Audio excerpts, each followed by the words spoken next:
Thank you for tuning into this fourth episode already. Can't believe it. Fourth episode of Product Musings. Really excited to have this topic today, to have a deep dive into Clubhouse, which was a popular app of the early 2020s. Now, this is going to be a long form episode. I've already published a mini musing, which goes over this exact same topic in about 10 minutes and cuts out a lot of the deeper analyses while still hitting a lot of the high points. So if you just want to have maybe a short version, get all that, kind of high level detail, I think that's going to be a great short version you can listen to. But if you want to get all the deeper dives and better understand what Clubhouse was, but also some of my more thorough analysis and comparisons on why Clubhouse failed and where it is today, then listen to this episode because it's going to be a long form, deeper dive. Hopefully you have the time to take it all the way through. So let's start off with what was Clubhouse, or what is Clubhouse? Clubhouse is a media darling, as I like to call it, of the tech sector and the early 2020s. Really, April 2020 is when it launched, focusing on audio-only interactions.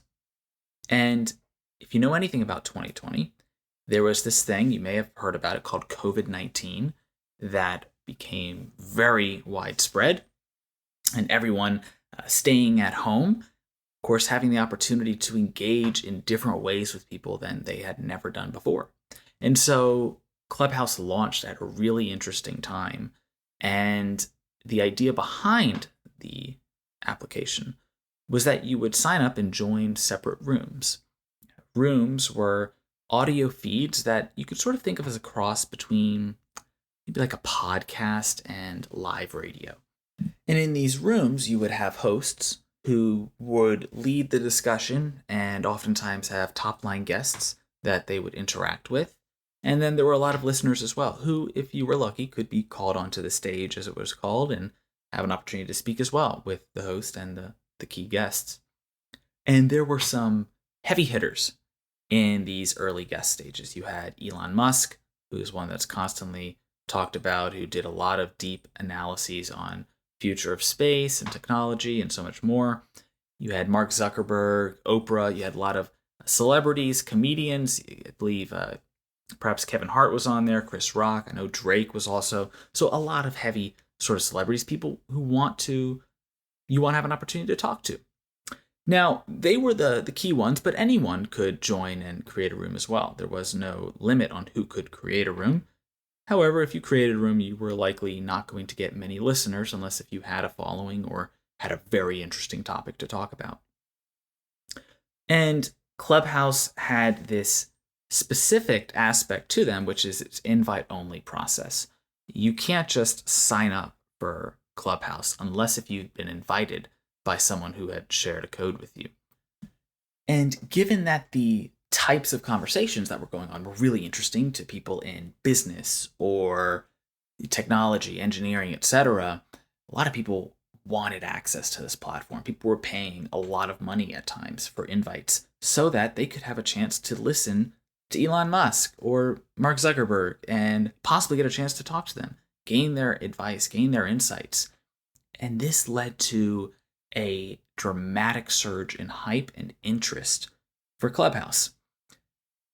Now, there's a lot of positives and negatives when it comes to the invite-only process. And you can think of different solutions where it's worked really well before. One of the big examples people like to use is Gmail, which worked really well from an exclusivity factor and had this sort of aura around it where people were doing anything to get an invite because once they got one, they could use Gmail, and it was such a great solution. On the other side of the coin is another Google product, Google Plus, which also required invites. That one didn't work quite as well. And that one had a lot of pitfalls along the way, where you sort of would join and then you'd have a graveyard. There'd be no one around that you would know. Ultimately led to no one really adopting the application, along with some other product pieces. And in that scenario, invitations did not work well. So let's keep that in mind as we sort of push forward in the Clubhouse story, how there's two different dynamics. In one scenario where invites can definitely work, another scenario where it can definitely not work, and how that ultimately may impact Clubhouse's potential, because here they are running an invite-only process, and so far they've generated a ton of hype. Now, generally speaking, if you remove the invites themselves, you're going to get a huge influx of users. Now, what's that going to lead to? Well, first off, massive signups. So when Clubhouse decided to eventually remove their sign-up process or their invitation-only process, that's exactly what they got. And at their peak, they had over 8 million monthly active users who were tuning in to listen to some of the highest conversations possible, most exciting ones possible. More rooms were being created than ever. And from that space and that growth, this company led to a $4 billion valuation, having only just launched, less than 2 years earlier, and already a $4 billion valuation, an incredible growth streak. However, as I noted earlier in the show, that did not last, and their fall was precipitous. What happened along the way? An interesting sort of fluctuation point is when this invite-only process went away. And when that invite process went away, the hype skyrocketed, tons of users, and then immediately tailed off. Now, a lot of analysis says, hey, by the time they had opened it up, the hype had gone away. People no longer wanted an invitation, and therefore, that's why they weren't able to stay around, and that ultimately led to this demise. I think that's just patently and statistically untrue. If you look at the actual numbers they had, their numbers soared.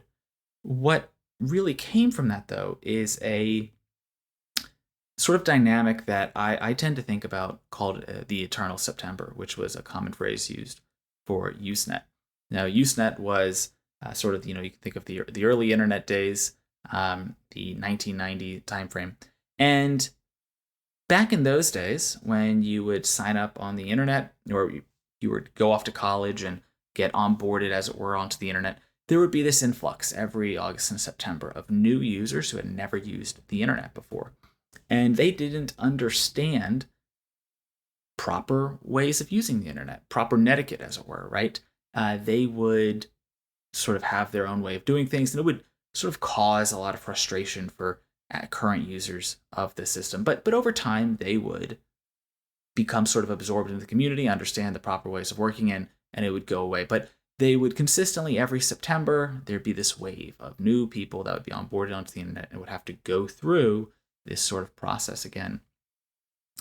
However, in the mid-1990s, AOL started becoming far more popular, and more people were being onboarded.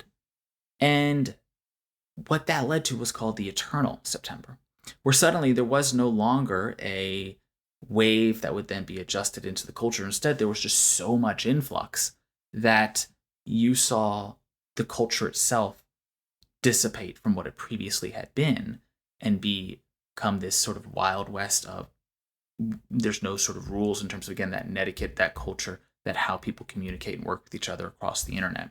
Ultimately led to the demise of what was called at the time that sort of system and vibrancy, and named as the eternal September.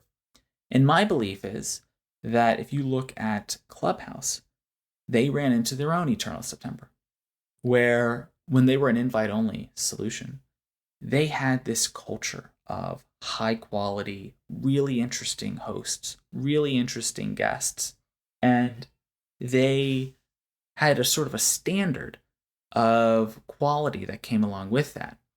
When you got an invite, it was this elusive opportunity, and you didn't want to spoil that opportunity by being someone who either did something that got yourself banned or put up low quality content and hurt your brand. You wanted to ensure that you always sort of kept to that culture. When that invite process went away, the influx was massive and surge of users was huge. And suddenly you have a ton of people who don't understand that culture, who didn't have to pay for an invite or network their way into an invite. And suddenly you have a ton of people creating rooms that are low quality and are, perhaps not aligned to what a good culture on there should be. What do I mean by that? You have a lot more adult content going up. You have a lot more racism sort of being prevalent. there became a lot more sort of scams and grifting and rooms focused on conspiracy theories. And what that leads to is a lot of your top line hosts no longer want to be associated with that brand, especially because when they open the app and the top things they see are these sort of low quality content, they don't want to be associated with that type of space. And having that sort of new scenario, a lot of your early users who led that push, who were really engaged, who were consistently coming back as your heavy hitters left the platform, they weren't going to stick around for the scams and the grifting that may be going on in other rooms. There was no moderation of any real major level. The idea behind it was that users would self-moderate, and this works really well when you have a tight-knit community that can handle that. Perhaps as, again, everyone had to know somebody to get an invite. So in some sense, there is a interconnection between everyone. If you didn't do that, you had to, in some way or another, probably be very polite to someone you didn't know and ask for an invite. Maybe you had to pay for one, but everyone has sort of given something or put a little bit of a stake into their ability to get on this platform. When you no longer have to do that, and suddenly this little piece is gone from it in that equation, well, you're not going to stick around for this sort of shell of what you previously had. So users started falling off, and as users start falling off, the several things sort of come from that. Number one, you first off see the high quality content people go. You see those who really stuck around for that high quality content go. You see total usage and numbers leave as well. And as those usage numbers come down, even those people who would do the, again, low quality stuff, the conspiracy theories, the grifting, etc., they start seeing fewer and fewer people entering the room. And, there's no fun sitting in a quiet, empty room trying to get one listener and ultimately not getting that. So from that concept, what that led to was this just continuous, perpetual cycle of a demise. And the question becomes, how did that exclusivity factor work for some companies, and why did it not work for Clubhouse? So going back to the exclusivity factor and those invite processes, one of the questions I ask is, would Clubhouse have been better served if they had just stuck with the invite-only process? Or would they have eventually died as well, similar to Google+? Would they have been Gmail, or would they have been Google+ in that sense? Here's sort of my take on it, and looking at other examples. Why did Gmail work while Google+ didn't? What is it about Gmail that makes it so very different from an invite process that succeeds? The very first thing that comes to mind is that with Gmail, you get value out of the product itself that you're being invited to. You're not having to invite other people solely to get that value.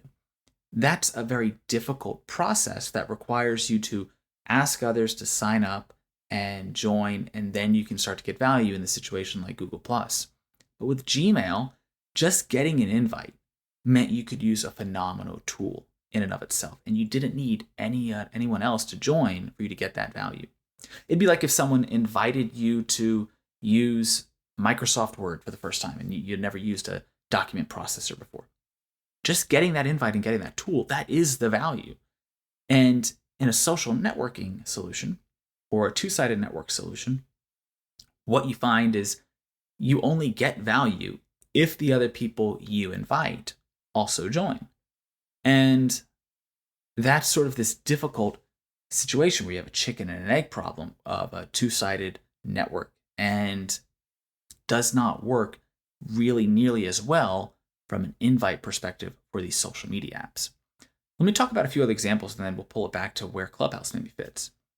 Another one that I really like is not a invite-only process, at least not from my understanding, but Facebook, where Facebook was not invite-only, but it was specific and sort of to specific domains, where it launched on certain university campuses.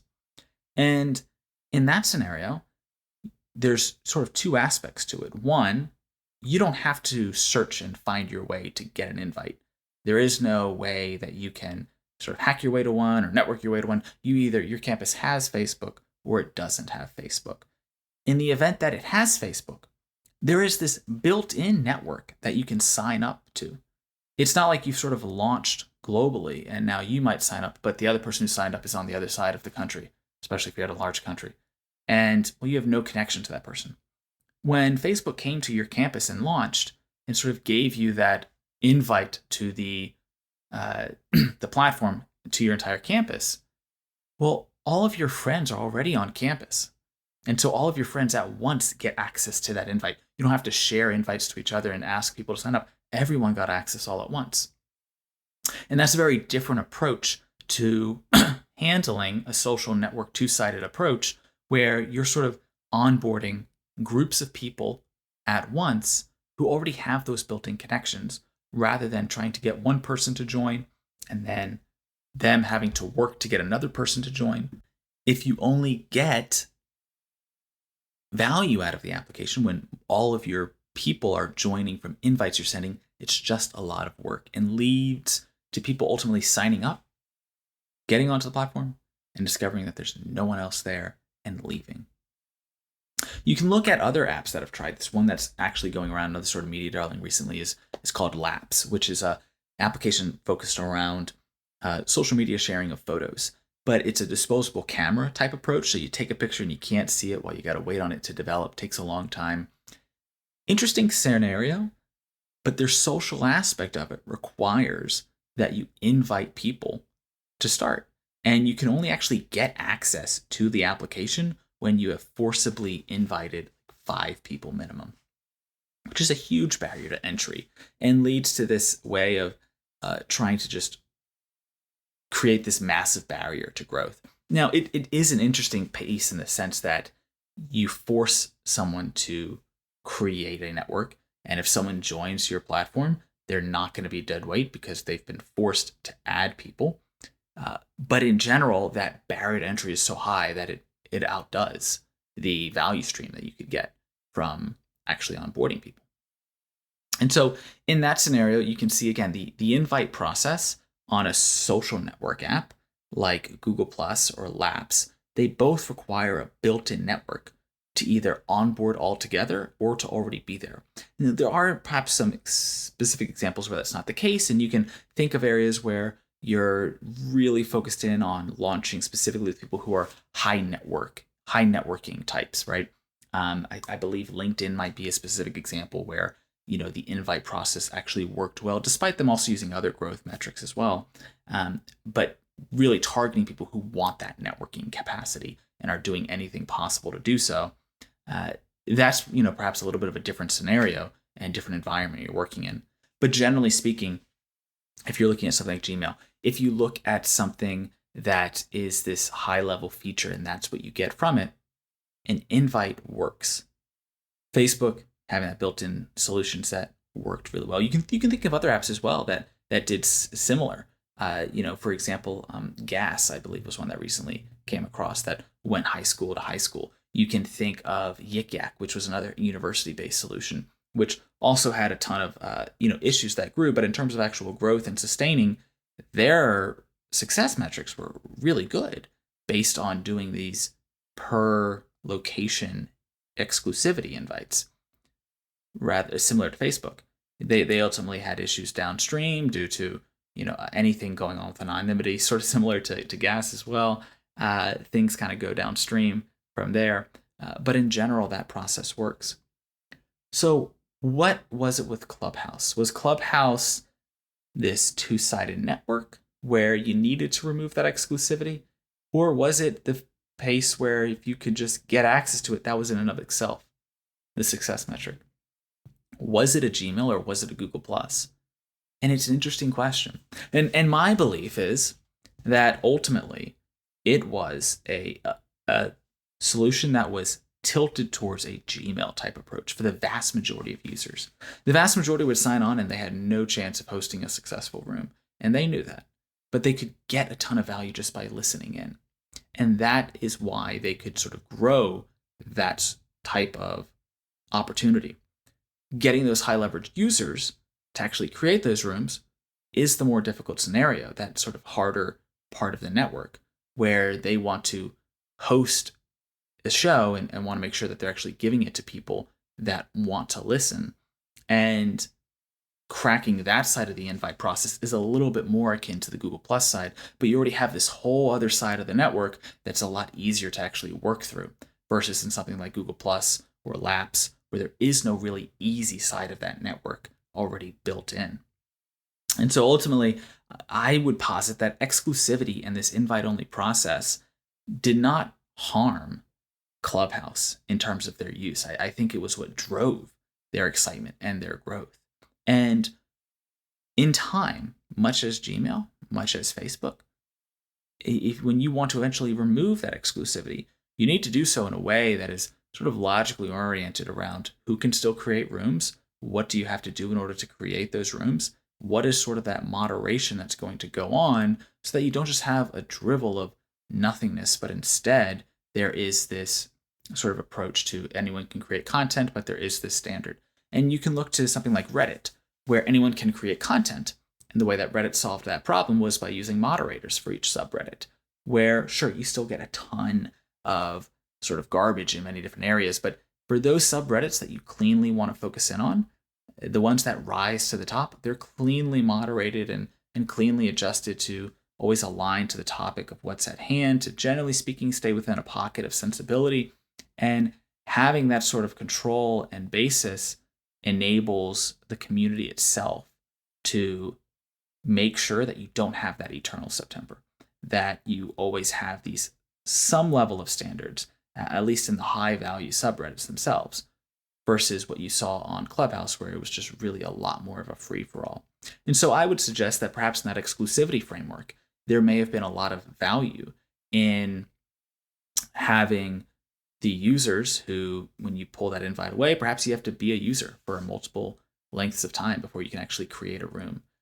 Or perhaps you could only have certain people that pass certain engagement rates, or you had to be maybe a guest prior to being a host. Lots of different ways you could have kept that moderation and kept that quality high while still opening it up to the larger space and still hitting your high leverage or high level of growth. So that's sort of my thoughts on exclusivity.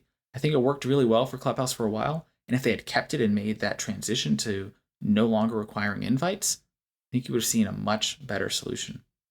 Now, before pivoting away to the second part, I also want to chat briefly on one final company. Now, this company is a sort of a social media app that, or you could probably call this app a mix between a podcast and maybe like live radio. And you join, and it's an invite-only application, and you have an opportunity to talk with others in a similar sense, like with rooms and whatnot. It almost sounds like I'm describing Clubhouse. I'm not, but it's very similar, called AirChat. And AirChat was, again, another media darling, really focusing in on audio-only social interactions, and had huge growth, huge hype. In April 13th of 2024, the year when I'm recording this, it had already soared up, and it was up to number 27 on the invites list. I think it might have actually peaked at some point much higher as well. I don't know if it ever reached number 1, but it certainly peaked a lot higher. A week later, they had gone through a problem of, having way too many people. They had grown too fast and too many invites were happening. And they had decided, we're going to turn off the invite process. No, we're not going to open it up to everyone. We're simply going to turn off the invite process so that no new users could join for a bit. A week after they had, reached that number 27 ranking, they were down to 71. That's due to turning off invites. And soon after, by April 20th, so a few days later, they went the opposite direction. And instead of turning off invites, they just removed invites altogether so anyone can join. And if you go look up AirChat now, you'll see they're not even in the top 200. They're not even on the rankings list anymore. And for AirChat, the question is, did they follow the exact same path? Well, certainly they didn't follow the exact same path. They took a little bit of a different approach. Turning off invites absolutely killed any hype that there was. And then by the time they opened it up, you had, again, the same scenario of anything that was left was low quality because you just ultimately had people stop joining, and then it's just low quality from there. So same scenario for AirChat. They're still around, much lower valuation, far fewer users, ratings going down, far fewer updates. Same scenario. And again, it's that level of when you're going through this process, leveraging, I believe, something like a strong exclusivity framework in this scenario and slowly turning that dial while keeping moderation is how you can effectively make a good switch and drive growth. So those are my thoughts on exclusivity. I want to touch also on the other major point people say, which is, well, Clubhouse was just a feature. It wasn't a full product. And for this specific scenario, I think people oftentimes want to maybe sound a little bit more philosophical or deeper thinking on a specific issue without really fully understanding what the value of what they're trying to convey is. This type of thought really aligns to another issue I see in product management. I'm going to sort of bring these two together, which is people sort of coming up with an idea and the response is, oh, this other company has already done that, or that idea already exists. And my goodness, if someone had told that to Mark Zuckerberg, we wouldn't have Facebook because MySpace already existed, and wouldn't have had that because Friendster already existed, right? If someone had said that, about Spotify, we already had Pandora. The idea that you already have one concept, therefore it can't be done better, or it can't be done just in an improved way, is really just a foolhardy approach to trying to stifle ideas, I believe, at the highest level. Is Clubhouse just a feature or a product? I think it's a nonsensical question. Because, yes, Clubhouse has been mimicked in many ways by Twitter. Facebook has the same in a lot of scenarios. But again, let's take another example. Let's look at like Instagram. Instagram was really just a feature of something that already existed on like Facebook. You already had photos on Facebook. But Instagram did them so much better. Instagram had the best approach to how you can do filters, how you can drive this sort of solution. And the great thing about Instagram is that it actually started literally as a feature of a larger product. And the rest of the product did not succeed, but everyone loved the photo taking and sharing functionality of Instagram itself. And so that single feature became the entire product. And 18 months after pivoting to that being the entire product, they sold to Facebook for $1 billion. So looking at, is Clubhouse just a feature or a product? I would say, yes, it certainly was just a feature if you look at how it fits into something like Facebook or Twitter. But at the same time, if you're doing it well, that can be the entire product and be extremely successful. When Twitter was launched, Twitter was sort of looked at as, isn't this just the status of Facebook? Why would I want to have a whole new social media app that's just the status portion of Facebook? Well, it turns out it's pretty darn good at doing that portion and having those shorter form in that feed of Twitter posts and enabling you to follow different celebrities and people you care about. And rather than getting this sort of whole larger network of people's entire lives, getting these slivers of thoughts, was a singular feature that was done so well, and everyone pulled from that. So you can look at when people say, well, Twitter already has a Clubhouse remix essentially of it. That product exists. Clubhouse is just a feature. Well, at one point, Twitter was also just a feature of a larger product. And there's lots of other scenarios where you can think of this. Snapchat, I think, is an interesting one where, the ephemeral messaging scenario. Do you know, like Facebook had their version of this? It was called Slingshot, but it wasn't done as well as Snapchat. You can guess which one is, still winning in that space right now, right? And the idea is you can be just a feature and be the full product.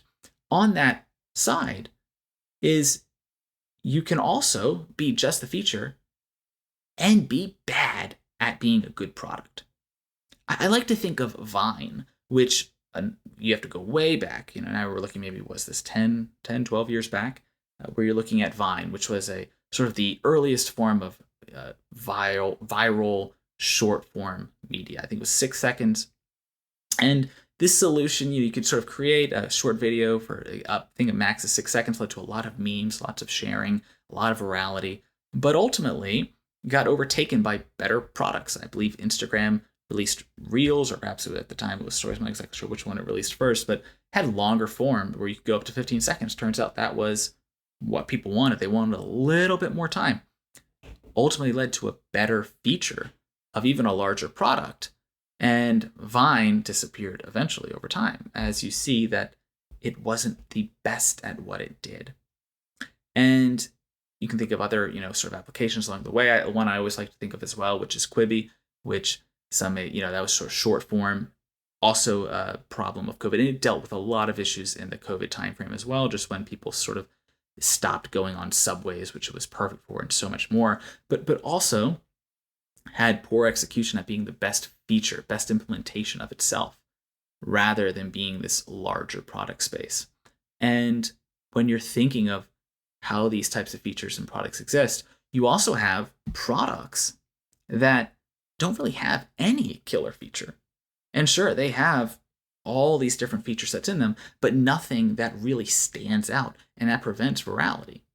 One of the areas that I always think about is the product tool set, product tool chain that product managers use. And I don't know if I have found a single product that is just phenomenal at any specific feature. Whenever they start trying to do everything, none of them are great for the product manager tool chain. But those that really hyper focus in on a specific area tend to do a lot better.